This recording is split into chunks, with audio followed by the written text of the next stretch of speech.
Good evening, everyone, and welcome to the Norwegian Academy of Science and Letters and the 2024 Academy Lecture. My name is Terje Lohndal, and I'm the Vice President of the Academy and Chair of the Humanities and Social Sciences. I would first like to invite State Secretary Tomas Norvoll of the Ministry of Digitalisation and Public Governance to the podium to deliver a few opening remarks. Please. Thank you for that, and thank you for the invitation to come here in this magnificent environment. As it was said here, my name is Tomas Norvoll. I'm the State Secretary in the Ministry of Digitalisation and Public Governance. This ministry, it was decided to open October last year when the government announced the creation of the new ministry, and we officially opened on the 1st of January this year. This announcement is supposed to reflect the growing importance of digital transformation to the Norwegian government. And I think most people say that it is about time that we get someone in the government who is only thinking about digitalization. In Norway, we like to think that we are in the forefront of digitalization in both the public and the private sector. And to some extent, that is true. We have a robust economy, competent industrial and technology communities, and a population of early adopters of new digital technologies. If you look in Europe, you can say that in strong and friendly competition with other countries like Denmark, Estonia, and Luxembourg, we have Europe's most digitally literate population. Along with Denmark, Norway has the best mobile and broadband access in Europe. And what we see is that our people are using the internet. An impressive 96% of people aged between 16 and 74 are frequent internet users.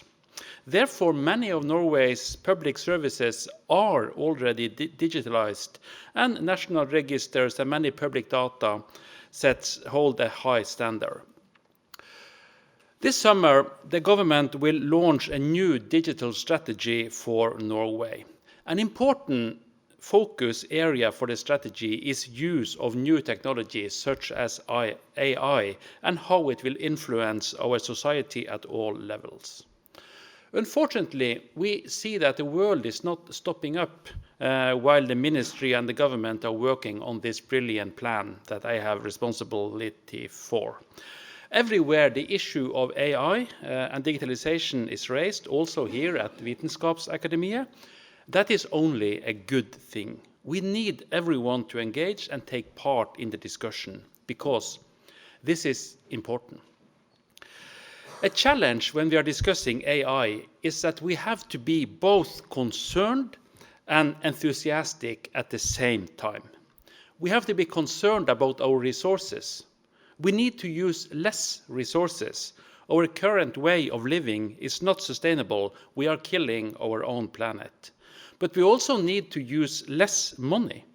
The public sector must be adapted to the fact that we need to have people in the industry paying for all the services that we shall provide. And we need to use less people. In Norway, the saying is that in the future, the issue is not the money, it's about the labor force. We just don't have enough young people compared to how many old people we are. All this must be solved with new technology. But we also need to be concerned about new problems appearing with the new technology.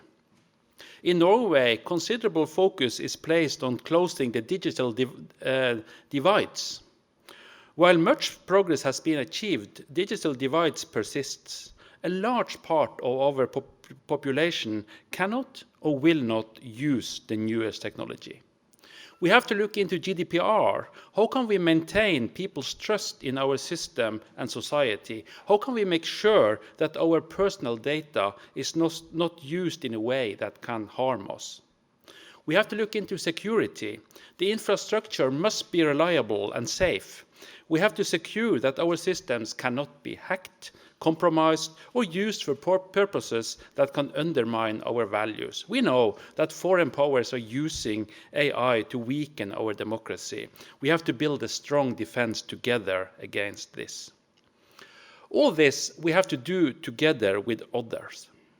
Development in the EU have significance for Norway because several regulations and directives are incorporated into Norwegian law via the EEA agreement, and also the fact that in difficult times, a big brother is a good thing to have. It is therefore important that digitalization efforts in Norway align with EU solutions and strategies in key areas. We are committed to implementing the upcoming AI regulation in Norwegian law. So, as you understand, there are many things to worry about, but there are some possibilities that we really have to grab. We must renew and improve our public sector. Using AI gives everybody the services they are entitled to. This will give us possibility to produce more with using less. Perfect.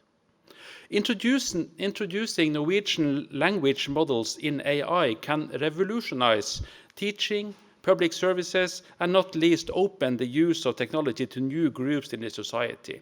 This is really exciting. Sharing data within the public sector in a responsible way, of course, will both cut costs, but also make sure that we, as citizens, doesn't have to repeat our information to every public office. This is my favorite. In addition to improve public services, we need to make good conditions for our industry.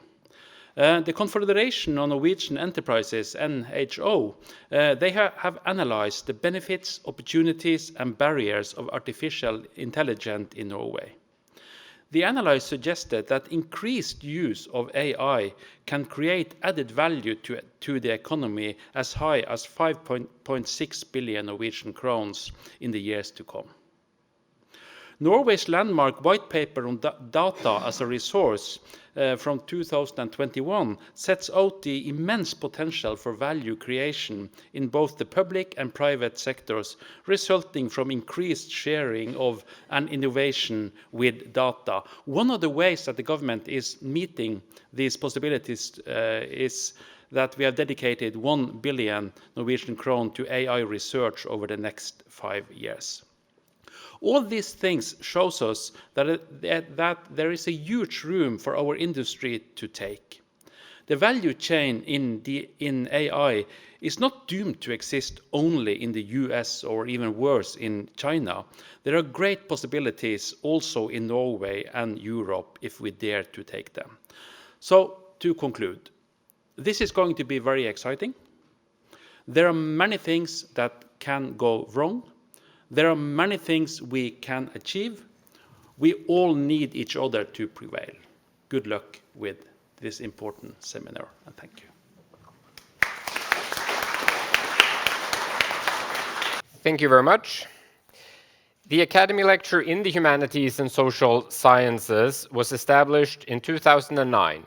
Professor Josiah Ober from the Department of Classics at Stanford University gave the first lecture. He talked about democracy and dignity.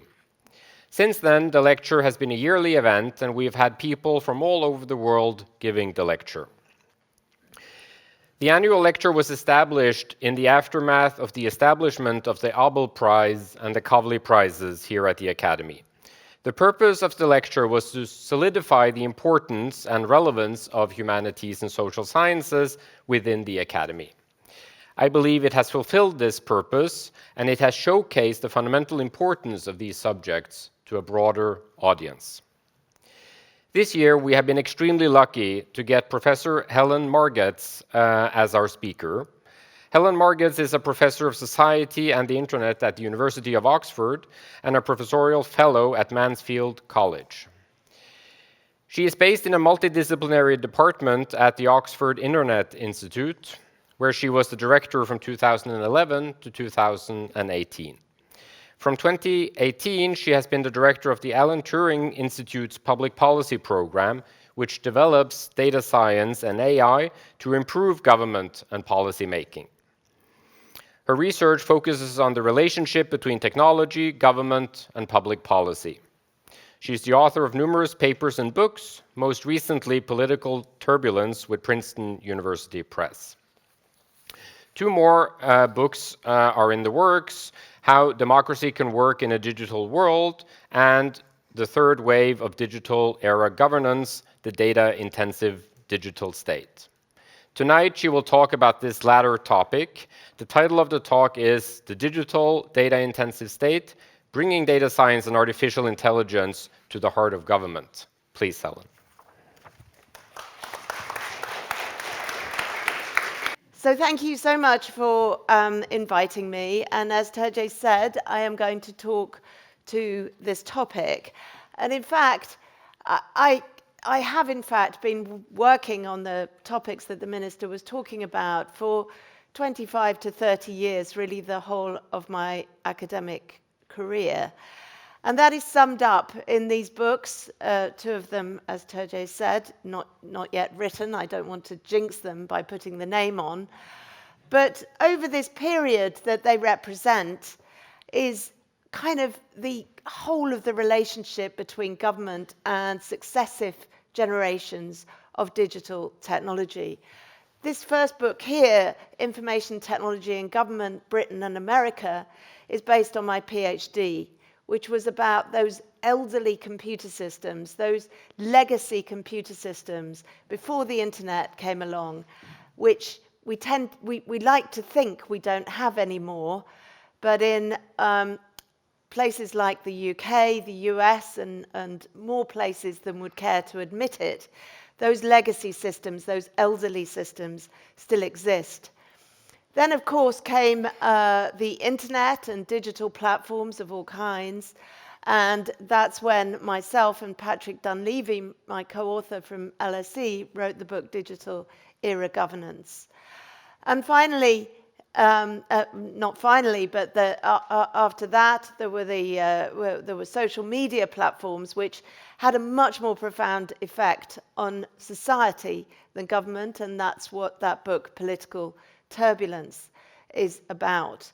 But now we're in a new era because of the advent of data science and artificial intelligence, data-powered technologies, which really offer quite profound possibilities for, as the Minister mentioned, both kind of hope of great improvements for government and also some concerns or fears about how these technologies might develop and how governments themselves can control them.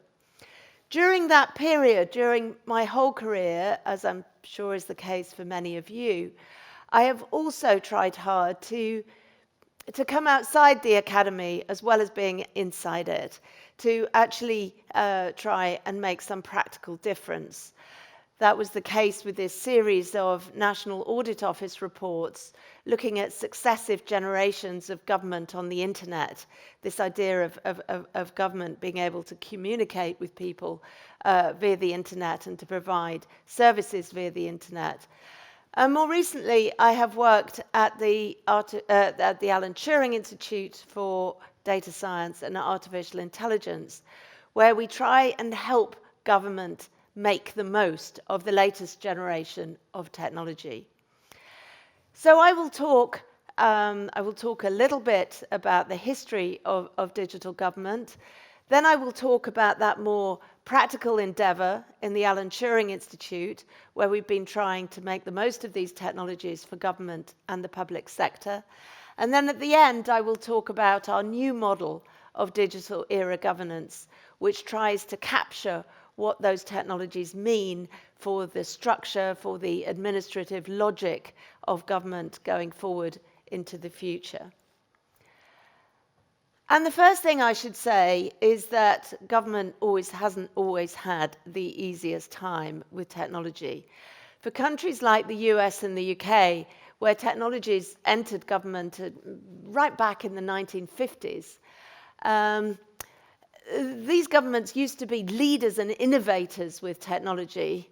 Sometimes from the UK perspective, that is a very hard thing to believe now, but that was the case. But gradually, over time, that started to change. And actually, here are three examples of large democracies really struggling with technology.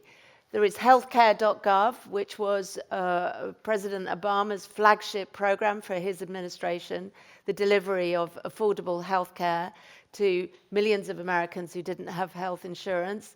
On the first day it went live, it crashed really disastrously. It took some time to get the platform working, and various hotshots had to be brought in from Silicon Valley to effect that change. Universal credit, the biggest change to the UK benefit system since Beveridge. Again, a really major policy that cost literally hundreds of millions of pounds in wasted resources until a kind of much cheaper new system was cobbled together in time for the pandemic. But again, a disastrous start to a flagship policy for the administration. And finally, my health record in Australia, again, a very important policy, a very important new system geared at creating consolidated health records for every Australian. Again, nearly paralysed at the start because so many people didn't want to use it. Again, huge cost overruns and huge expenditure that came to very little. And some of those kind of problems that were endemic in those early systems are still being felt today. This refers to the Horizon system in the UK Post Office. The Post Office was one of those innovators, one of those innovative departments in the 1950s, right at the forefront of computer technology. Progressively contracted it out, outsourced it to the company Fujitsu. And only now are we realizing the extent of the problems that system caused. Hundreds, literally hundreds and hundreds of post office managers accused of fraudulent accounting due to problems with the accounting system. And actually, this was revealed, the full extent of this was revealed to the general public in a TV drama just after Christmas, which proved a very important point for all us academics. Stop writing books, start writing TV programs. I have been writing about this scandal for many, many years, and nobody was terribly interested. But now it is it's been on the front page of newspapers for months now. And all these post office masters are being exonerated at the cost of literally billions of pounds. But all that caused by a computer system that the post office itself didn't know much about, couldn't really control, was completely reliant on the information. It was the only ground truth, the information provided by this system, and it was wrong, which was what caused all the problems. So just to summarize that, I think these would be the key problems that we talked about in our researched extensively in 7 countries, not Norway, sadly, in the book called Digital Era Governance. These were the problems up until 2010. They're not to the same extent as in all countries, and I think Norway will have a much happier story to tell. But they were very important in most of the countries that we looked at, and particularly the UK.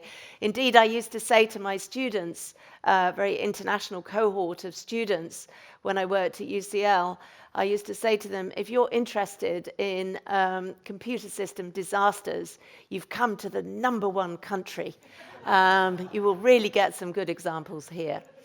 Anyway, this was a key problem. Lack of expertise vis-a-vis the contractors that provided these systems.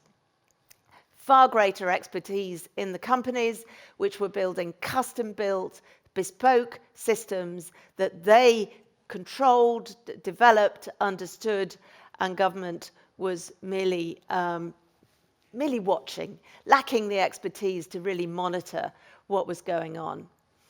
These systems, they're called legacy systems now. As I say, there are many still in operation in the UK and the US and Australia and so on. But these systems, and And traditionally, computer systems were like this.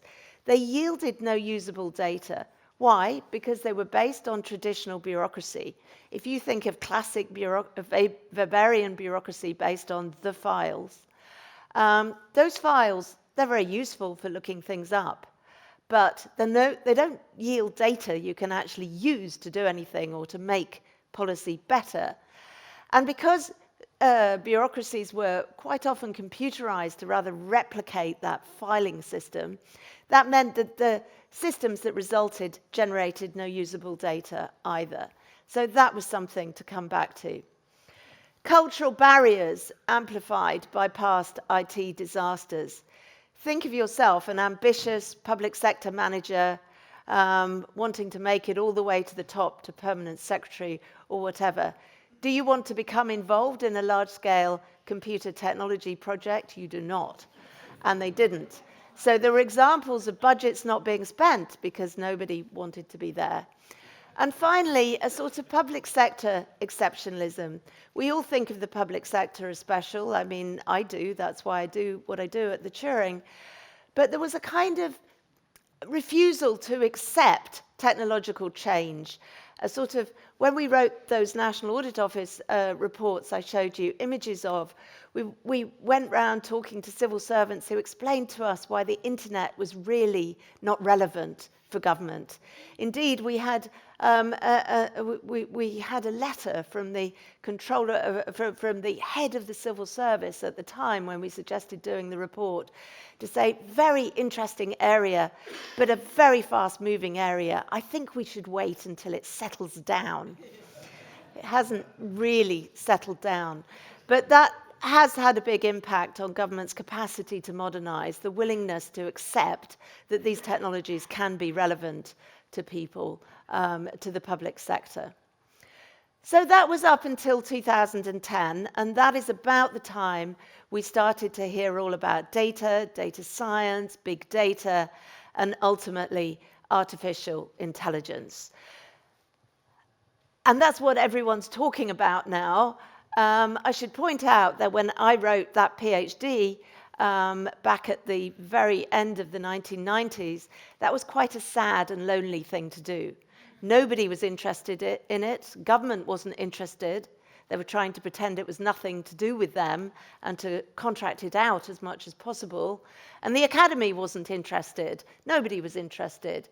But now that has all changed. Everyone's interested in artificial intelligence, and you have invited me here to give this lecture, which you probably wouldn't have done before.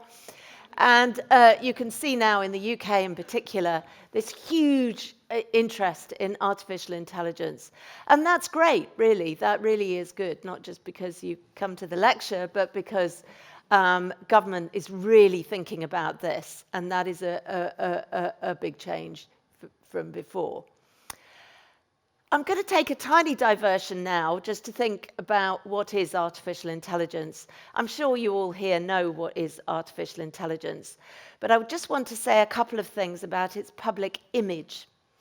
Now, if you Google artificial intelligence, what do you discover? Well, the first thing you discover is that it's blue. You can see that most of these, I don't know why it's blue. Perhaps somebody has an insight into that. I don't know. But it's mostly blue until it gets a little bit grey. And it's all about humans turning into machines and machines turning into humans, even to the mad extent where you have a robotic hand typing on a keyboard, which seems a little of an intermediary solution to anything. And then over here, you have this kind of huge kind of existential risk kind of AI, where the assumption is that the machines will turn more and more into people, but kind of turbocharge people until eventually they destroy us. And there are various philosophical, science fiction, and even technological sorts of visions of that, which, I'll come back to at the end. But there's been quite a shift over time with the way that we think about artificial intelligence. And I just wanted to mention where it all started, and please forgive me if you know this story. AI isn't new. It's a very old subfield of computer science, and it started to develop in the 1950s. And in 1956, the kind of proponents of this new discipline had a conference. Well, actually, it was a 6-week summer school. They knew how to do conferences in those days, none of this 3-day nonsense. And they met to discuss what to call this new discipline of computer science, this subfield. And there were one group which included the computer scientist Marvin Minsky, for example, who wanted to call it artificial intelligence. And there was another group which included the professor of public administration and psychology and many things. He was a polymath, Herbert Simon. And he wanted to call it, along with some others, complex information processing. I guess you can see which one won out. They went for artificial intelligence. I do quite often find myself thinking what it would have been like if they'd gone for complex information processing. Would you have come today? I don't know. But on the other hand, I don't know that those images that I just showed you would have been quite like that. And some of the things that we argue and worry about and fantasize about today, we might not be talking about. But anyway, it's not what happened. Artificial intelligence kind of carried on as a niche subfield of computer science for many years.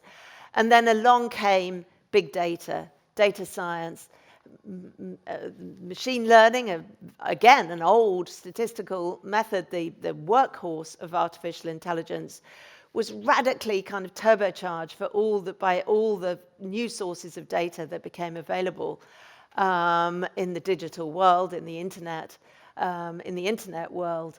And finally, we reached now. So artificial intelligence became a much more kind of popular idea from then, with the potential to kind of revolutionize all sorts of things, including government.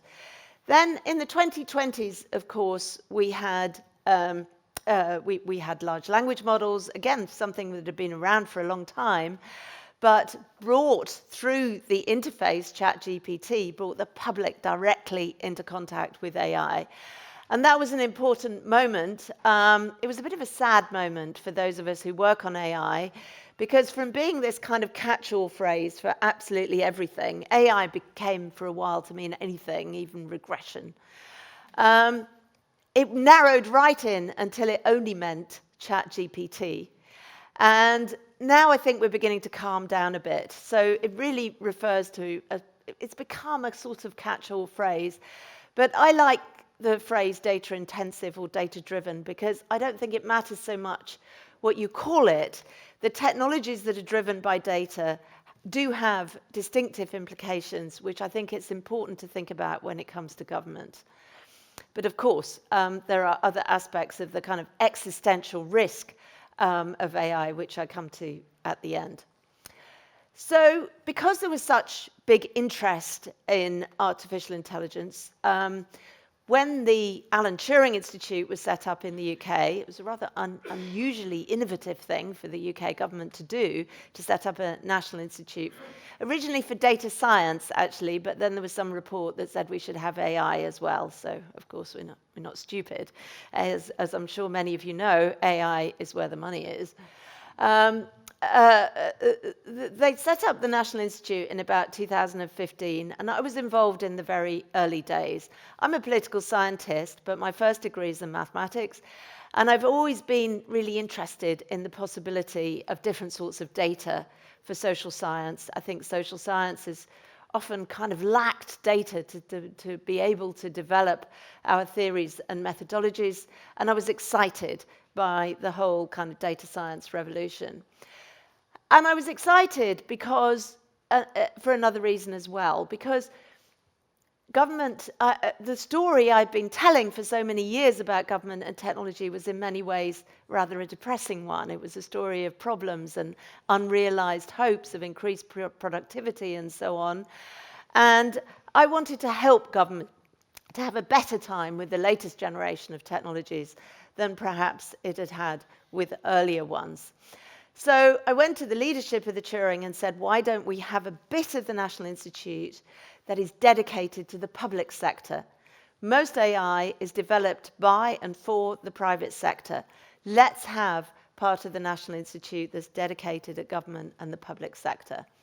I was fortunate they let me appoint 2 fellows, just 2, back in 2018. And I like to think the program has grown slowly and strategically to this level now.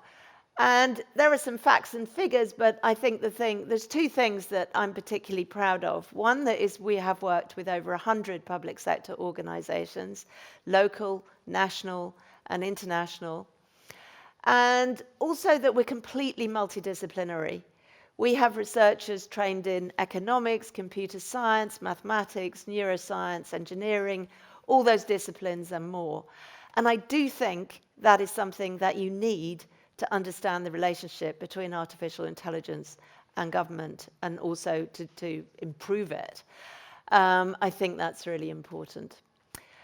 So at the beginning of the program, we went all around government talking to people in the civil service and said, kind of, what would you like to get out of AI?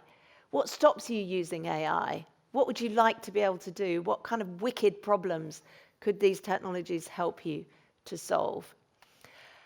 And we found 2 sets of problems. The 2 on the left were really about technological capacity and expertise. These civil servants had had years and years of battling with computer services providers in very troubled contract relationships. They were like, we don't know what to do with this stuff. We don't even know what we could do. And there we felt that what they were most interested in is using these technologies to inform decision making, and then using these technologies to inform public services and the provision of public services. And then on the other side, there were questions about the governance of AI, and these were much more should questions. We don't know what we should do. Isn't this stuff rather dangerous? Isn't it going to destroy the human race? Should we use it? Should we be using it? And it was more about the kind of ethical barriers, a major issue, I mean, many major issues there, as I'm sure many of you know. And then it was questions of how do we regulate this stuff? How do we control this stuff? How do we govern this stuff? We don't know how to do that. And that's a big question for all governments all over the world. I don't want to go into detail about all the kind of things that we have done. I'm just going to give you a few examples. There's far too many to mention. I'll just go through them quickly. But this is a stream of work that was generated out of the pandemic.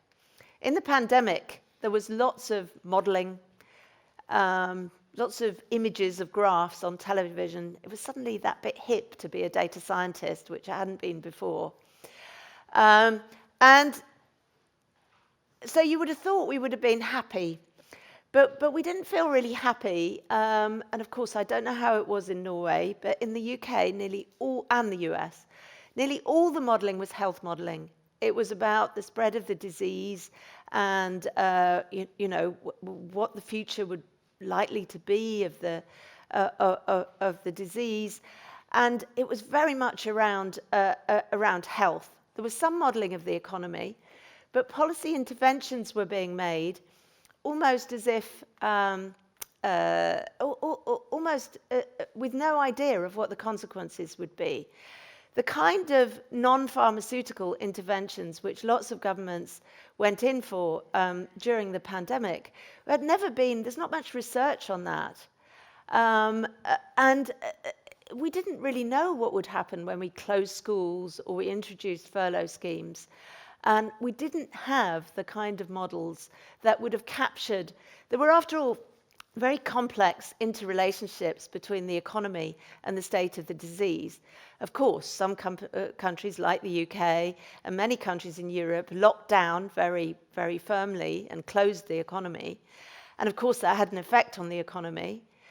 But if we'd left the economy open, there would also have been an economic effect, because some people would have changed their behavior anyway, because they were scared of going out, for example. Maybe they were vulnerable or scared of catching the disease, and so on. Very complex relationship with the National Health Service, of whether schools were closed, of whether offices were closed, and so on.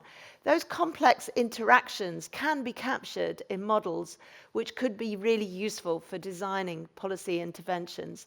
We felt that wasn't what was happening. So this stream of work is really us building the kind of models we thought it would have been good to have and would be good to have next time, God forbid. Particularly labour mobility.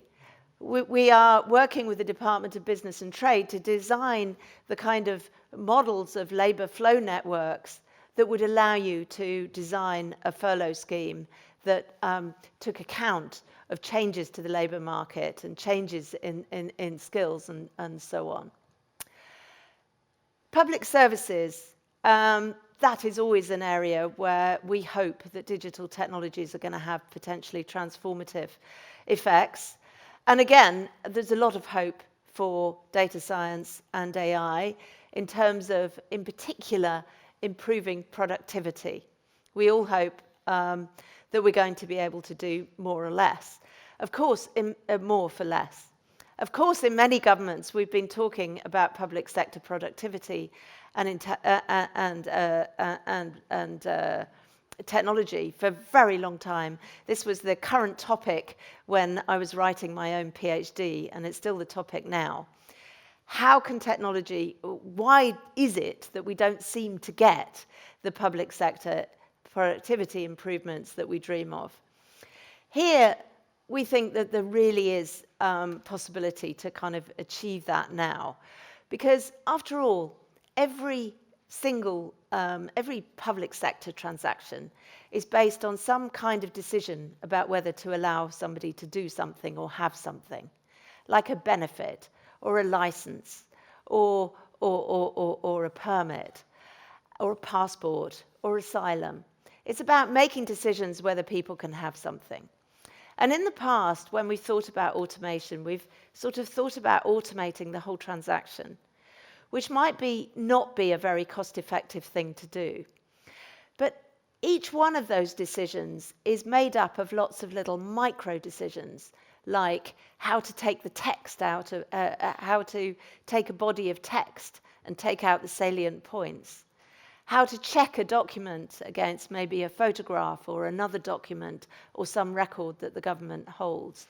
All those micro decisions, which actually are in common across, say, not the whole government, of course, because different departments do different things in different sectors, but within one department like tax or social security, it may well be that a lot of those transactions can that there will be easy wins there that spread across the whole department. That point about looking at salient points in a bunch of text, that's something that actually GPT, whatever its failings, is very good at pulling out salient points from a piece of text. And actually, public servants in the UK in particular are very enthusiastic, possibly too enthusiastic, users of GPT.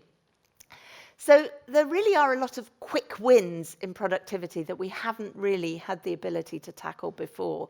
The automation of those micro decisions, and some analysis that we've done suggests that about 70% of public service transactions have a high percentage of those kind of quick wins if we generalize them across a department or sector.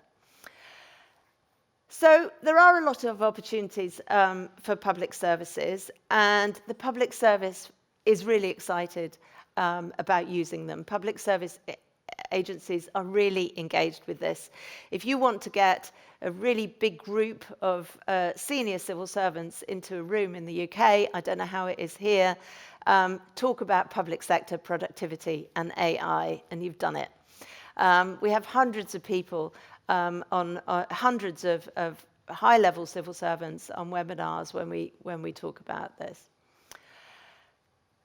I talked about the ethical foundations, and this is a really important thing into which huge thought has gone. If I'd given this talk 5 years ago, I would have shown you a lot of work on the ethics of AI, and it would be about papers by eminent philosophers and papers about papers and reviews of papers about papers. And a lot of really great work has been done on thinking about the ethics of AI. I do think, to some extent, we've moved beyond that now. We've moved into the zone of thinking about how to consolidate. We're thinking about the fact that we actually agree on quite a lot of this. That we agree on key principles like fairness, accountability, and transparency. These are the things that are challenged by AI. AI is trained on previous decisions made by humans, which are quite often biased. And so when we think about fairness, AI is a challenge to fairness. It can reinforce decades of unfairness through biased decisions by humans originally, but the technology can reinforce it. And if we want to tackle those things, we have to frontline them. We have to build them into the design, the development, and the deployment of these technologies. These are all things that we are doing. I'll mention one in particular. The first one is the UK government's first official guidance on the ethics of AI in the public sector. I'm particularly proud of that because it's not only the most downloaded guidance of its kind, but it's also the most academically cited. And it goes back to the point I made at the beginning that I think the Academy and the practice of government and public policy can kind of go hand in hand in terms of both research feeding in to practice and practice feeding back into research. And I think all these things, the Information Commissioner's Office worked with us to produce the first national guidance on the explainability of AI. How can you make AI more transparent? How can you make it capable of being explained? I could show you loads of these. The point is that the conversation needs to take place at all levels, at the international level, at the national level, across the world. And there is a huge amount of talk about the global governance of AI now in ways that there never was before. One thing worth mentioning here is the question of who provides AI.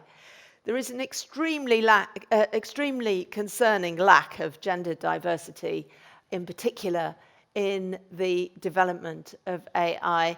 This project, this particular stream of work, was born out of an early tweet by the Turing Institute, where they tweeted a cohort of incoming PhD students. And in that photograph, they were all male, no women. And I commented that this was not a great look for the new National Institute, and therefore we should actually do some proactive research in tackling this problem. So it became extremely difficult for them to say to me, no, you can't have any money to do that. We don't want to do that. So this has been quite an enduring stream of research. The figures are very scary. 8% of researchers who contribute to preeminent machine learning conferences are women. 6% of venture capital goes to companies founded by women. And there are endless, do take a look at the report if you want to make yourself sad about it. There are lots of statistics in there. There are so many depressing statistics that when we had the launch of that report, we had several founders women founders of companies there, and even some venture capitalists as well. And people really started to think about policy solutions to this problem just because of the kind of grimness and the starkness of the statistics on it. Really worth thinking about. Because in the end, technology that is not diverse, that does only incorporates kind of one half of the population, will not be good technology. It's a question of what we want the world we live in to be like, and whether we want it to be inclusive of the whole population. Finally, questions of governing data science and AI and regulation. Technology gets into every sector. There's no market, there's no area of society that is not in some way influenced by artificial intelligence, that's not having had some implications of artificial intelligence. That means that some regulators who never thought, what about, say, the Equalities and Human Rights Commission in the UK or the Electoral Commission? They don't think of themselves as technology regulators, but how can you regulate human rights in the workplace if you don't understand Uber's algorithm? Every technology, every regulator is now to some extent a technology regulator. And for many regulators, that's a real challenge.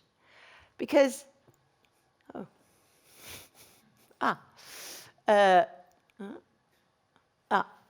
it stopped. It's in a loop, infinite loop. There. Yeah. No, not that one, the next one. Thank you. I think you're pressing the wrong button. Oh, am I? Yeah. Okay, sorry. Okay, because after all, it's a highly technical field. This example is really based around Ofcom, which is the UK regulator that is tasked with implementing the Online Safety Act in the UK, recent legislation to try and keep people safe in online settings, obviously hugely influenced by AI and potentially completely turbocharged by generative AI and large language models, causing huge concern about AI and democracy in the forthcoming elections this year. Ofcom has really had to tool up.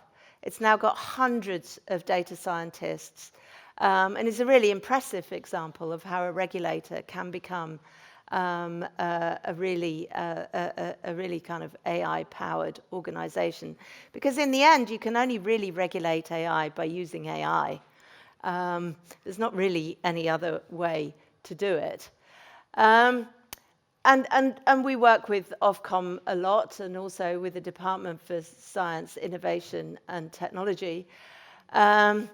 But it is a real challenge for the smaller regulators, and I will come back to that. So what is digital data-intensive government going to look like? What are the implications for this bunch of technologies? I've just given you a really quick canter through with a few examples, but there's no department really in most large governments that isn't considering using these technologies. As I said, there's no regulator that isn't touched by it.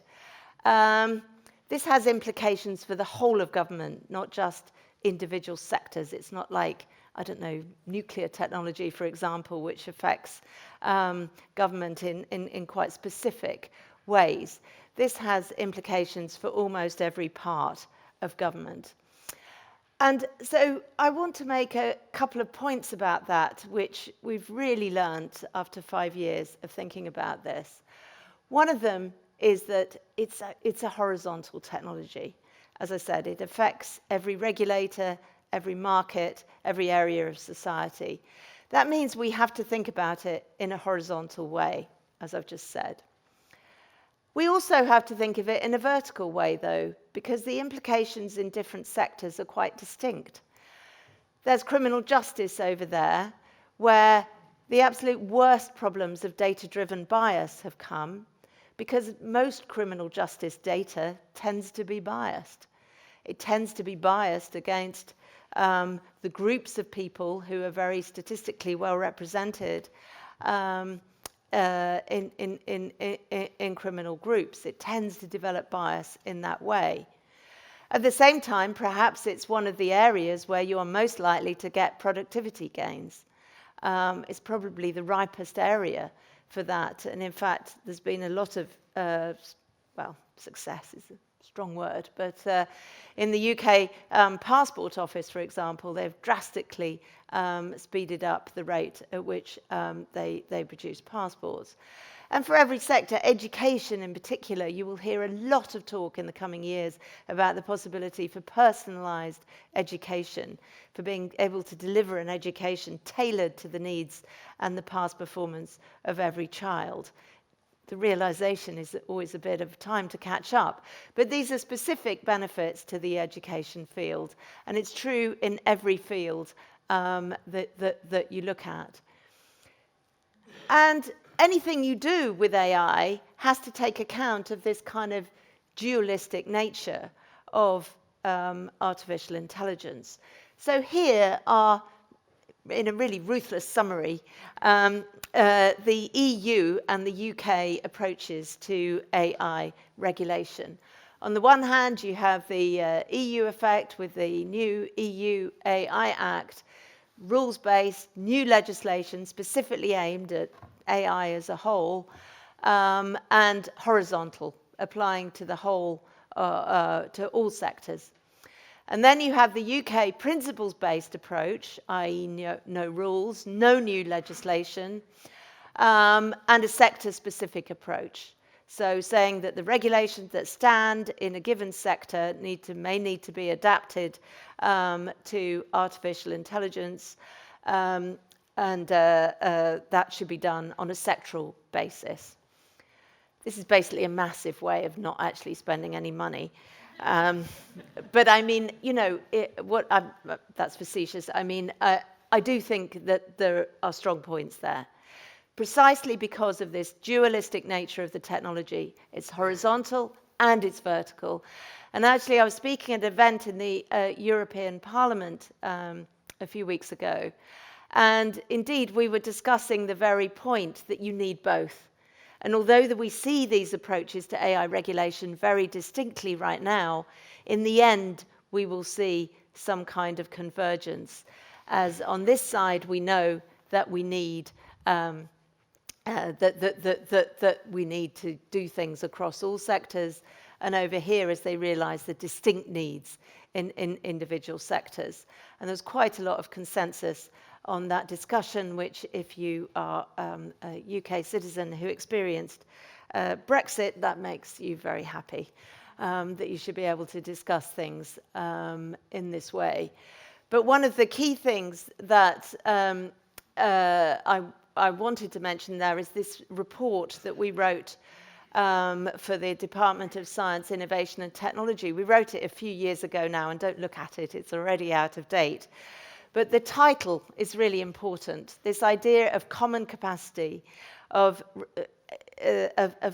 developing a sort of center of expertise and skills and knowledge about artificial intelligence for regulators, to help in particular, not those great big regulators like Ofcom who've developed all this expertise, but for the smaller regulators who are really struggling here.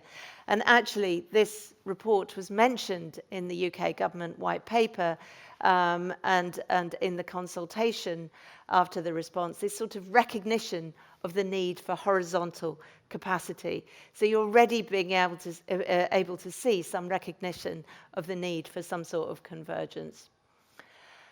Okay, so what's digital era governance going to turn into with this great big injection of data-intensive technology?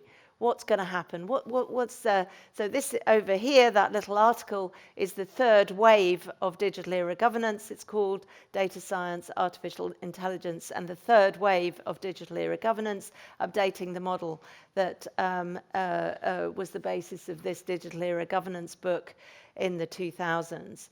The book's not here yet, but the article was published last year, the kind of introductory theoretical article, so do feel free to look at it. What's it going to look like? Well, it's got to take account of this horizontal and vertical need, the dualistic nature of the technology. And I guess there's three key things, or at least three that I'm going to talk about now. One is this question that I was talking about at the beginning, the idea that you can actually use data to make government better, something that you just used to be able to do with older versions of digitalization and digital systems. So that data science modeling for policy making that I talk about, that's using a data-intensive information regime to make better public policy. I actually think that Scandinavian countries like Norway are better at this sort of thing in the UK.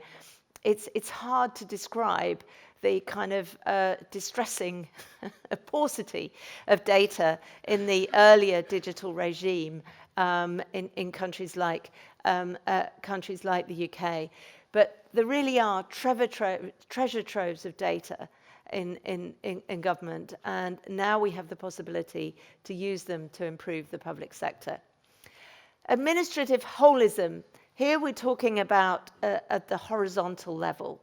At different tiers of government, there is the possibility to kind of integrate, to build common capacity, and to do things at the horizontal level. That might be, for example, emergency services. It might be at the local level, it might mean the integration of local of emergency services so that fire and ambulance are dealt with by the same systems. Actually, that's something that could easily happen here already, but it's very much not something that happens in the UK. And this is the sort of thing you can do with some kind of administrative holism approach. The example I've given there is precisely that question of common regulatory capacity for AI. And then finally, how would you organize this kind of government vertically? Well, here we would hope to have a model that, again, I think perhaps is more common in Scandinavia, but it's the kind of mirror image of what many governments look like.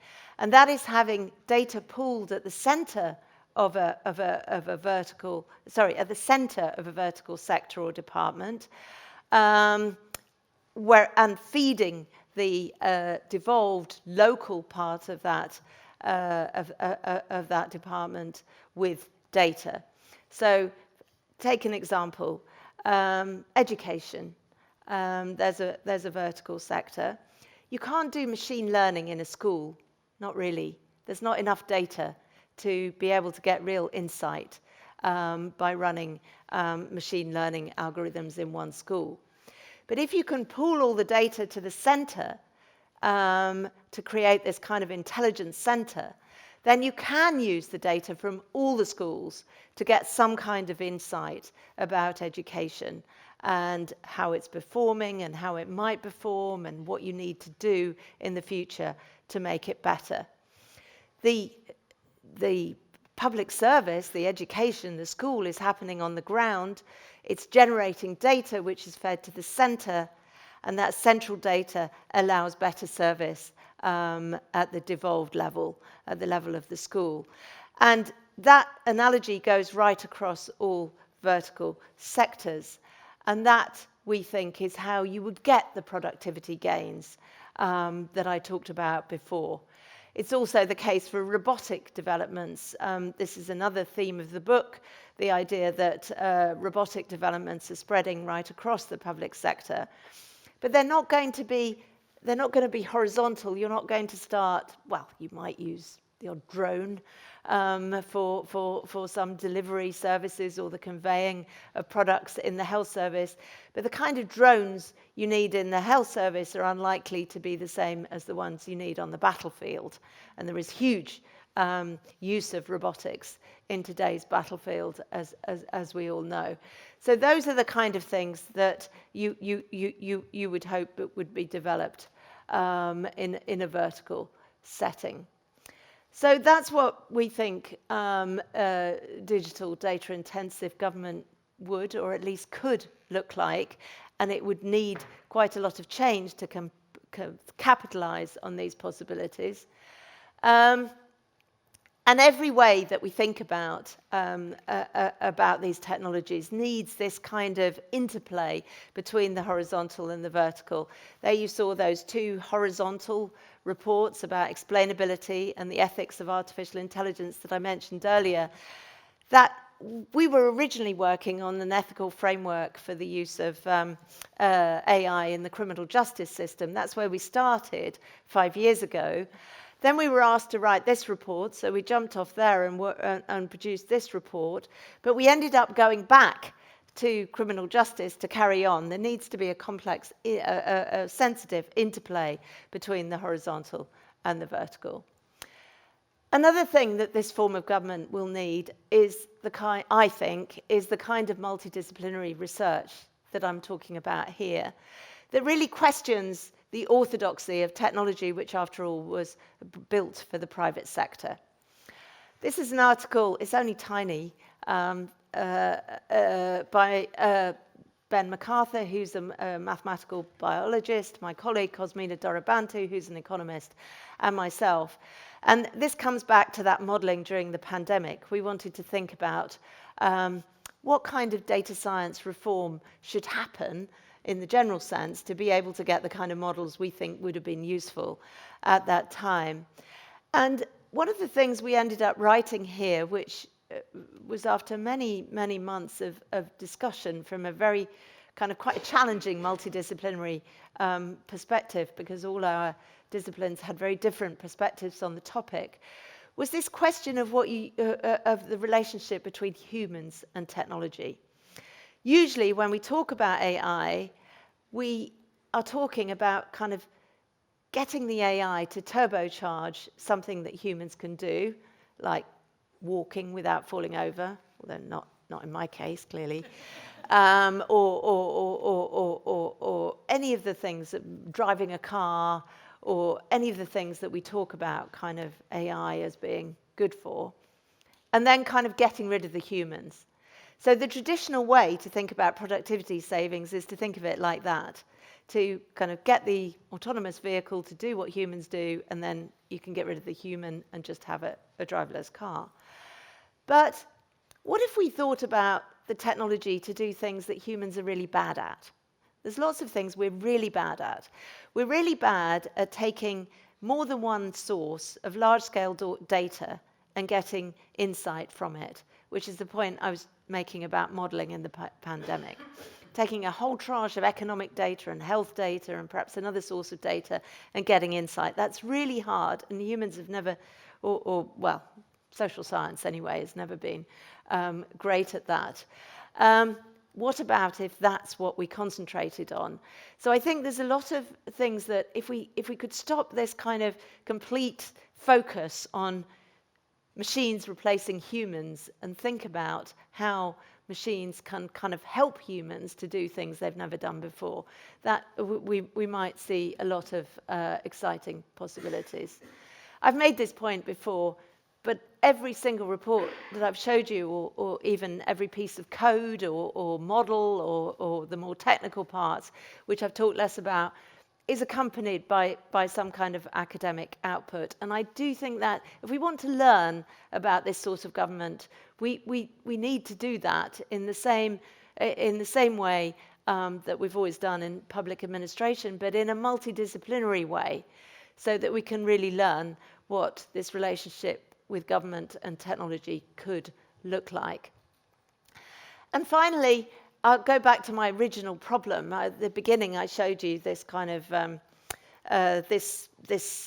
challenge that government had become incredibly reliant on systems integrators, that these were very troubled relationships and were causing government to not really understand the technology it was using to run itself. This is the AI Safety Summit in the UK in November. I was actually at this summit. One of the very few academics was there, but I was only there the first day. And the second day was kind of the really important day. And here are the people who were there on the second day. Well, there's some political leaders, but not very many, as you can see. But there are some very important political leaders there. Ursula von der Leyen, for example, is there, Kamala Harris is there, and so on. And actually on the first day, it really was a moment because, you know, there were high-level representatives from China, from Korea, from Japan, from Nigeria. It was quite a moment, quite exciting from that respect.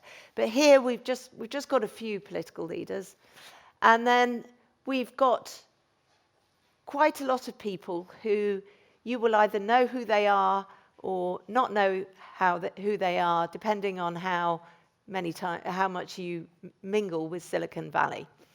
Because there are leaders of big tech companies. There's Eric Schmidt, who used to be head of Google, huge advisor to the US government on every aspect of AI, particularly in defense.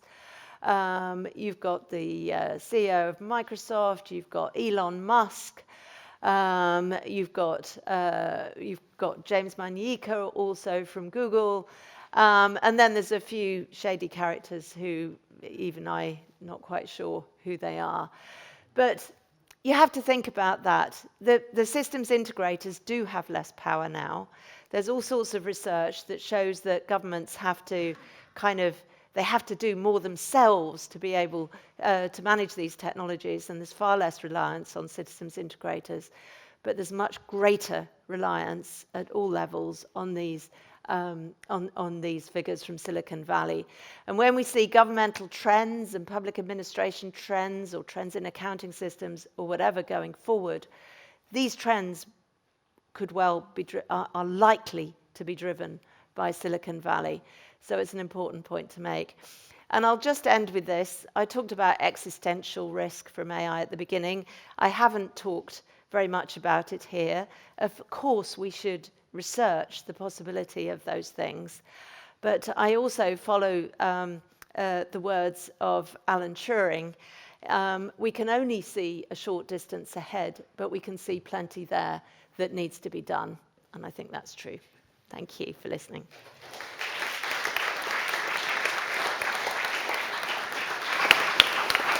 Thank you very much for a very engaging and rich lecture. We now have some time for questions and comments from the audience. Thank you very much for a very inspiring and informative lecture, first of all. I was wondering, you came on the last slide, you really touched on what I was thinking about all the time. You said that we have been taken over by machines, but it's how the relationship between people, and in particular between the people who govern these systems, the power. So what is the future of democracy? How are these systems to be governed at a political scale rather than just on a government office scale? And how do we control the big technology companies in this system? Shall I tackle that? Yes, well, of course, it's a very important question. That's actually the other book. No, I'm joking. I mean, it is a really important question. And when it comes to government and the kind of use of these technologies that I've been talking about, you know, the influence of Silicon Valley was late to come, but it has come very kind of intensely. Indeed, the whole focus on existential risk at the moment comes from Silicon Valley. And I think it is a massive concern. That's the point I was touching on at the moment. If you think of ChatGPT, the interface to OpenAI's large language model, that application was, in spite of all the careful work that I talked about the ethics of artificial intelligence and how to do responsible innovation and all those kind of reports and frameworks and code books and trainings that I pointed to, ChatGPT was released without any guardrails at all. It didn't have to be like that. It could have been different. But that's what happened. All these countries, all these companies, or most of the ones that we're using, were developed in the US with hardly any regulatory control. And I do find that really worrying. Not because I think it's going to be staring at my skull in a few years' time necessarily, but because of that very fact that it was released without guardrails. So I think that is really important, and I think I very much welcome the current focus on the global governance of AI. We are talking far more about it than we ever did before. The summit was just, was not fantastically significant, but it was noticeable at that summit on the day I went to that there were people from countries all over the world who were having very sort of sensible and important ideas about global governance of AI. And that kind of recognition is good. What will happen into the future? Well, we have to research it. I mean, you're hearing a lot of talk about democracy at the moment, and you generally find out that when tech people talk about democracy, they actually mean the next election of the country they happen to be in. So we're not really getting a lot of talk about democracy, and we should talk about democracy a lot more. As a political scientist, I feel very strongly that we don't talk about it enough. We don't put enough resources into it. And the electoral regulators are really kind of, I don't know if the electoral regulator in the UK can really run a free and fair election at that level of technological expertise. So it is a really key question. I think, though, that I still think that democracy will survive. I really do. I think we definitely need research. We need to stop thinking that waves of technological innovation or the Silicon Valley companies are just going to ride over us. Governments, the EU has proved that you can regulate, introduce GDPR. Silicon Valley had been arguing for ages that the sky would fall in. It would be the end of modern capitalist society if we were to have that kind of regulation, and it didn't. So I do think it's possible to take back control is not a phrase I like very much from a UK perspective. It was the slogan of the Brexit campaign. But I do think it's possible to get in a position where it's possible to regulate, it's possible to govern these technologies, and that we should be working towards that. But for the Academy, I think the key issue is that it will need really serious research and research resources. One of the things, for just a small example, okay, one of the things that Sam Altman, head of OpenAI, has said, he said that targeted, personalized advertising is going to sort of kill democracy, by which he means the US election. One of my PhD students has done a very nice piece of research, actually sort of an experiment looking at targeting and the number of attributes which you target on to try and persuade someone to change their mind about something. It's just one, well, actually he's done 2 papers now on this, 2 experiments, has actually shown that the targeting doesn't seem to make that much difference, because the best message of GPT is so good. Well, then we should be looking at that and thinking about that and thinking if that's something we want to be playing a really big role in an election and what drives the performance of that best message. But if we just listen to the tech moguls who know a lot about technology but very little about democracy, then we won't get there. So it makes research even the more important. And lastly, sorry, I'm taking too long to answer this question, but perhaps it will answer some of the other questions that people had. I mean, basically, artificial intelligence is a socio-technical system. It's important because it affects people. It's that relationship between technology and people that affects people. And we have to treat it as such, and that's why the social sciences are so important here. And that's the expertise that's really missing in Silicon Valley, the kind of expertise that comes from the social sciences. Sorry, that was an awfully long answer. Thank you. Hans Petter Graver. Thank you very much, and thank you for this very interesting and informative lecture. My background is a lawyer, but I also have a background in public service. And of course, you were talking about how AI can make government services more effective. And you also underlined, of course, the horizontal element of this, which means that also governmental surveillance and control become more effective. I was wondering whether you had any thoughts on, not particularly the ethical parts of that, which of course are important, but also the more technical and social parts. One concern is that surveillance and control through artificial intelligence breaks down the possibility of private spaces for communication between people, because everything is surveyed and open to the government through different techniques. And are there any ways of recreating these private public spaces by the use of artificial intelligence? Do you have any thoughts on that? And I have a second question, which is how does one protect due process and individual rights when public decisions are split into many micro decisions, as you explained? And of course, each micro decision has its implications and effects, but the totality of all the micro decisions may be infringements of rights. And where do you set in sort of due process and protection? Thank you. Just to answer that second question, can you keep the mic? Because I'm not sure I fully understood the first question.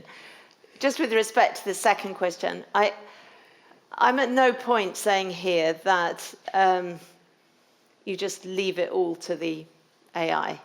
I mean, the basic kind of principles of administrative decision-making need to be there. And I don't think you're going to lose that. If you break things down into micro decisions, I mean, we do that at the moment with humans. I mean, you know, one human will be maybe checking something or checking something against a computer system or pulling out points from text. That happens at the moment. And it's prone to all the kind of failings that the technology is. Humans can be biased. In fact, that's one of the things humans are worst at, is not being biased. Bureaucracy has never been transparent. I mean, do we think of bureaucracy as transparent? I don't think, not really. And accountability has always been a problem too. The nature of the problems changes, but the problems are old. And one of the things that makes me pleased about these technologies is that sometimes we're being exposed to very old problems which are being made kind of real for us in ways that they haven't been for years. We're talking about democracy for a start. We don't normally talk about that, except in periods of transition. We're talking about fairness and bias. Yet in many countries, in the UK, our judiciary, our policing systems have all kinds of bias, which we're really making explicit. So in a way, it holds up a kind of mirror to society. And I think there are advantages to be gained from that. But I didn't completely understand your first question, so could you possibly say it again? Yes, the first question was with the development of systems of surveillance and control, like facial recognition or surveillance of communication data and all these things that we've been talking about. It seems to create a situation where it's impossible for people to meet and communicate without being subject to some sort of surveillance. So it breaks down, so to say, the possibility of a private space where individuals can meet and organize and communicate.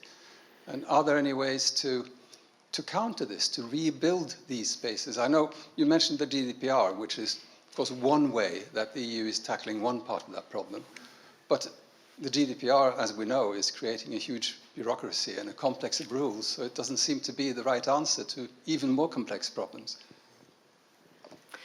Well, I mean, we have to decide what kind of society we want. And in that sense, it comes back to regulation, governance, control. I mean, there has been some very worrying use of facial recognition technologies by the police in the UK, for example, a sort of speculative use of facial recognition technology to kind of look for suspects or to identify possible kind of risky individuals.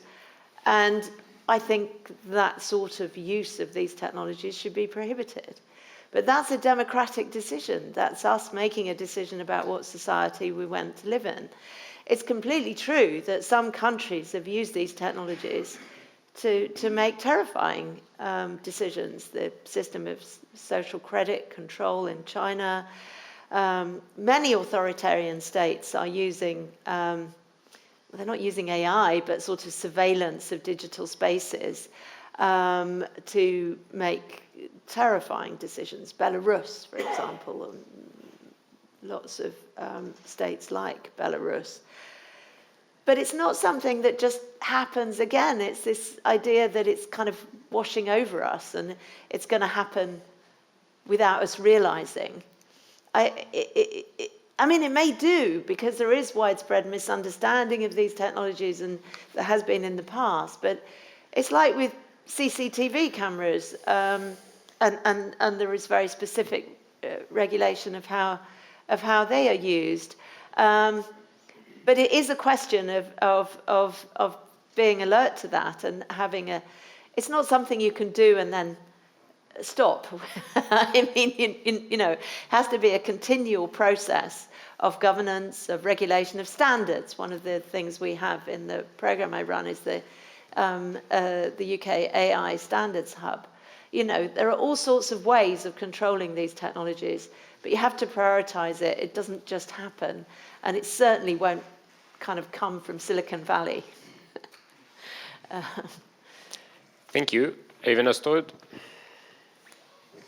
Thank you so much. Thank you so much for your excellent lecture. I'm in political science, University of Oslo. In classical planning theory, there are two basic models. One is sort of top-down, general master plan, Soviet style in a way.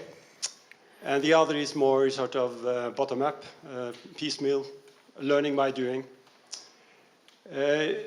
In Norway, which we heard in the introduction, Norway is the sort of in the forefront of digitalization. That is also a mixed blessing.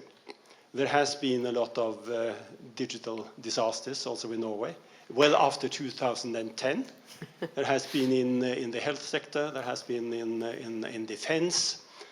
A common denominator for many of these disasters seem to have been that the sector is buying some integrated system, digital system, from a commercial actor, preferably in the United States, without the expertise to adapt, without the expertise to sort of see it in context and relate it to the problems at hand. If you should give some general advice, some outline for avoiding digital disasters, what would that advice be? Could you say a few words about that? Because I think it has to do with also with the sort of the planning idea in this sector. If you could develop that a bit, it would be very. I think it also would be very helpful for Norwegian public policy in many ways, because at the moment we are in the midst of one of these scandals, and there are probably going to come a lot of more. Thank you.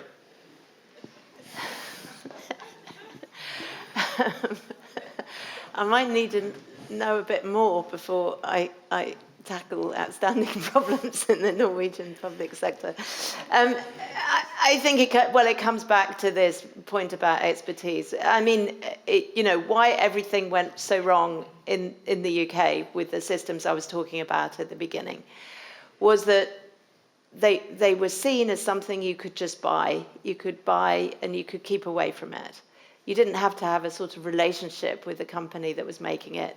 You had the company make it, you kept an eye on the contract, you controlled the price, and it would be all right, and it wasn't. And it sounds like that's what you're talking about. The latest generation of technologies do have a couple of advantages in that they force public sector agencies to have more expertise. One of those things, which also comes out of Silicon Valley, of course, and is completely controlled by Silicon Valley, is cloud provision, putting things into the cloud. If you're going to put your digital systems into the cloud, then you have to have some idea of what you want to get out of it. You have to have some expertise. You have to be closer to the expertise.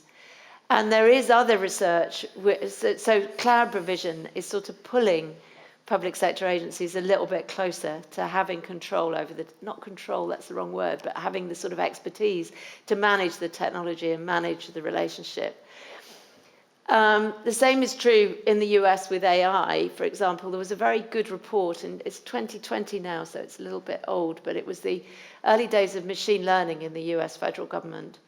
And they found that quite a large percentage of agencies had kind of pulled their technology in-house in response to kind of the needs of machine learning and the need to get closer to it. So I think it comes down to expertise and having a kind of breaking it up into not a kind of whole of system, bespoke system. I don't know how it is here, but in the UK, some of those contracts were like billions of pounds over 5 years, 10 years. Fujitsu still has contracts, even as it's kind of being vilified for its role in the Horizon scandal. It's still got hundreds of millions of pounds worth of contracts. They're still being let because the government itself can't look out after the systems. So it's a question of being closer to it, of having the expertise, of not seeing it as something that has to be custom built, but as something that can be in some cases done with commodified technology. Some of the things I was talking about, you might use a commercialized large language model to do it, but it's all a question of having the expertise to do that. And I'm not saying it's easy. I mean, it's a really difficult thing, but it's a question of having the sort of mindset where public servants are not kind of scared of the technology or not kind of thinking that they must get rid of it, they must contract it out so that they don't get sort of tainted by it. But actually, and that is what's different about this latest generation of large language models, for example. We have done a bit of research, I flashed it up, but I didn't talk about it, with the General Medical Council, but it's not just looking at health, it's looking at all professional services across government, like the emergency services and doctors and social workers, a number of professions across the public sector. And the level at which they were using things like GPT was really higher than any other sort of AI. But the problem is they're doing it in a completely unguided way. They're using it enthusiastically. They think they could use more of it. They trust the output to probably too much. And they're not having any guidance. And it's working out ways that people can use these tools but are receiving the right kind of guidance to use it for public sector tasks, rather than buying a kind of custom-built system. I think it's the custom-built system that is the problem. But yeah, it probably need a bit more time to really come up with a solution. And unfortunately, we're out of time. I know there are more questions, but you can maybe ask those over dinner. So dinner is now being served in the dining hall. Thank you very much again, and let's all thank our speaker and then proceed into dinner. Thank you.